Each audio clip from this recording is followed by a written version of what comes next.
هلو يا مساء النور. توحشتكم بزاف، شخباركم؟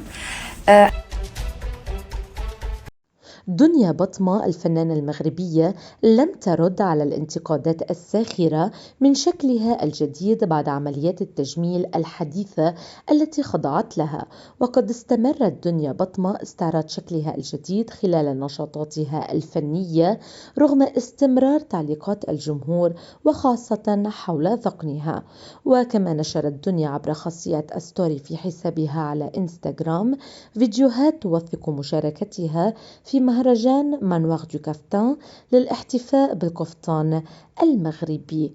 وارتدت دنيا بطمة في المهرجان الذي نظمته جمعية الزهراء للثقافة والفن قفطان فضي لامع بفتحة جانبية تكشف جزءا من ساقها.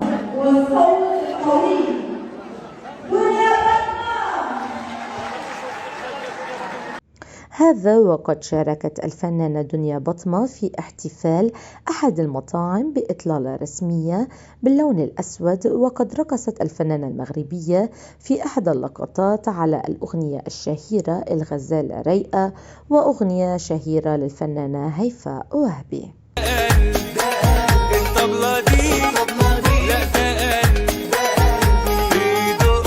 كتاب أنا كنت هبقى كتاب عن الجمال، لو في سؤال عن الدلع أنا جبت السؤال، لو كنت سكة هكون يمين أنا عمري ما كنت.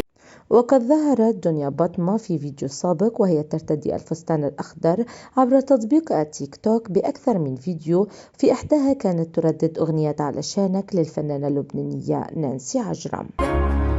مانجا وتفاح حبك مانجا وتفاح. كما وقد نشرت دنيا بطمة بنفس الفستان الأخضر فيديو آخر وهي تبتسم وتستمع لبودكاست. على فكرة انتي بتتحبي زي ما انتي، وما تفكريش انه في اي حاجة كتيرة عليكي، انتي اللي كتيرة على اي حد والله. على فكرة انتي تتحبي زي ما انتي، وما تفكريش ان في اي حاجة كتيرة عليكي. والذي لفت أنظار المتابعين هو أن وجه دنيا بطمة أصبح مثلث الشكل، ما فتح باب السخرية والانتقادات ضدها.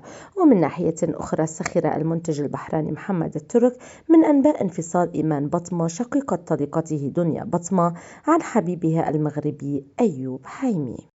مبروك يا حياة قلبي، مبروك هالفرحة فرحتنا. I never thought that I'd find myself